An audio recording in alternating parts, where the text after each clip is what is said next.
अस्सलाम वालेकुम। SM news के साथ मैं हूं इश्तियाक अली। खबरों का सिलसिला बढ़ाते हुए खबर शामिल करते हैं चिन्नौर से। डीपीओ बिलाल जफर शेख की ज़ेर सदारत क्राइम मीटिंग का इनेकाद। मीटिंग में डीएसपी साहिबान, एसएचओ, तफ्तीशी अफसरान की शिरकत। इसी हवाले से मज़ीद तफसीलात जानते हैं अपने नुमाइंदे मोहम्मद अफजल रोमाना से। जी अफजल, क्या तफसीलात हैं आपके पास? चनियोट डीपीओ चनियोट बिलाल जफर शेख की ज़ेर सदारत क्राइम मीटिंग का इनेकाद। मीटिंग में डीएसपी साहिबान, एसएचओ, तफ्तीशी अफसरान की शिरकत। दौरान मीटिंग ज़िला भर में अमन व अमान, क्राइम, ज़ेर तफ्तीश मुकदमात का जायज़ा लिया गया। लोगों के जान माल की हिफाजत अव्वलीन तरजीह है।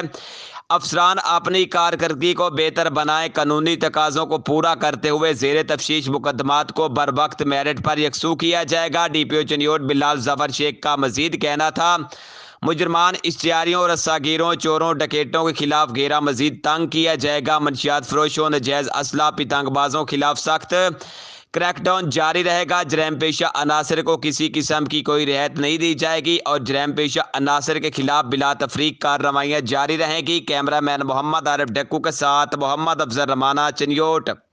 बहुत शुक्रिया अफजल, तफसीलात से आगाह करने के लिए। अब तक के लिए इतना ही। मज़ीद खबरों के लिए देखते रहिए एसएम न्यूज़।